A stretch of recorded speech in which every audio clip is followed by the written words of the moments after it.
Is this, Mr. Chairman? If not, okay. Thank you very much. I have an amendment at the desk. It's Lee Amendment number 1. Let me, has it been passed down, Mr. Chairman? Okay.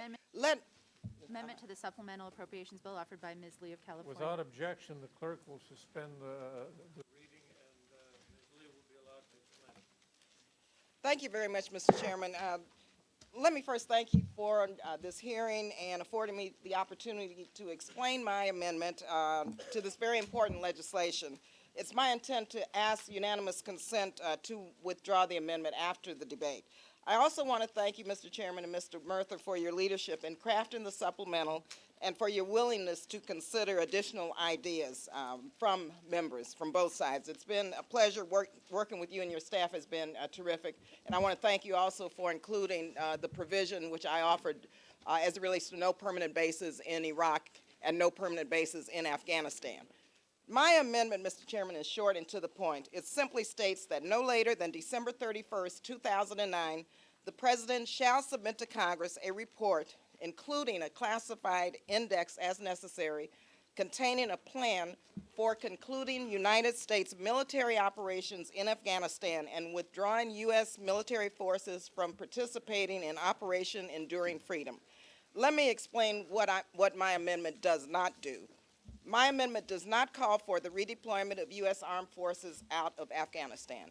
It does not call for an end to the funding requested by the administration for military operations.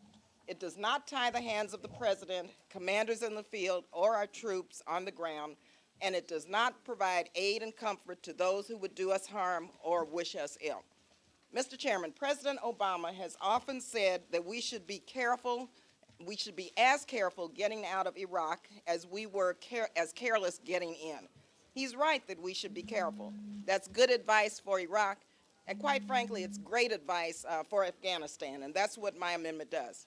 Before we commit to getting deeper in Afghanistan in pursuit of an objective, it would be a good idea to have a plan for getting out if that objective proved unattainable, unrealistic, or too costly. I think we can all agree on that. After all, who would be willing to wander into a dark tunnel without a plan for getting back to safety? History and Iraq teaches us that when fools rush in, where angels feared to tread. A wise person hopes for the best, but always plans for the worst. Chairman Obey and Mr. Murtha and members of this committee, I'm sure, understand that all too well. That's why I especially appreciate their foresight and skill in really carefully crafting the supplemental to put the burden on the administration to demonstrate in 1 year's time that the situation in Afghanistan and Pakistan has progressed to the point where the governments of Afghanistan and Pakistan are demonstrating the necessary commitment, capability, conduct, and unity of purpose to warrant continuation of the President's policy. While I believe that the factors listed in this section of the supplemental will be effective in illuminating the nature and the extent of unacceptable performance by the governments of Afghanistan and Pakistan, I am concerned, however, that we should learn maybe a year from now that the current policy is not working, that the momentum will be in favor of trying to really fix a hopelessly flawed policy rather than abandoning a futile effort and minimizing our losses. Rather than having no choice but to throw good money after bad, I believe that it would be far better for the United States to have in place a contingency plan that it can begin to execute immediately once it becomes clear, if it becomes clear, that the original objective is unrealistic, unattainable, and will cost too much in blood and treasure. My amendment does precisely that. And it gives the administration 6 months to produce such an exit plan without restricting in any way military operations. It should come as no surprise that I share the skepticism of many in Congress over the prospects for military success in Afghanistan. I have stated publicly many times that the situation in Afghanistan and Iraq does not lend itself to a military solution.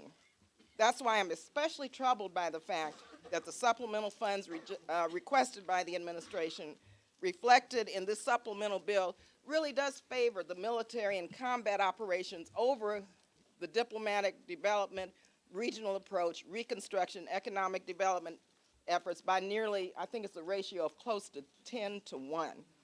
Afghanistan will not be stabilized by military might alone, as the history, of course, of the British and the Soviet involvement in that country has taught. The terrain really is not suited, everyone knows that, geographically or sociopolitically for a large occupying force. As a recent report by the Carnegie, this is a very good report, I hope everybody reads, by the Carnegie Endowment for International Peace. It noted that the presence of foreign troops is the most important element, mind you, the most important element driving the resurgence of the Taliban. And we all agree that our first priority is the United States' national security interests and our own national security here in America. So let me just close by saying that I recognize that many of my colleagues believe that the President should be given time to implement the announced Afghanistan policy and to see if it works. So do I. So do I. And I hope that the new administration policy actually succeeds. I really hope that. But if it becomes clear that it is not working because the Afghan government is unwilling or incapable of doing its part, we should at least have the option of cutting our losses and saving American lives. That's why we need an exit strategy for Afghanistan. My amendment will ensure that such a plan is in place. And I personally cannot support any additional funding for an open-ended military presence in Afghanistan. Thank you, Mr. Chairman.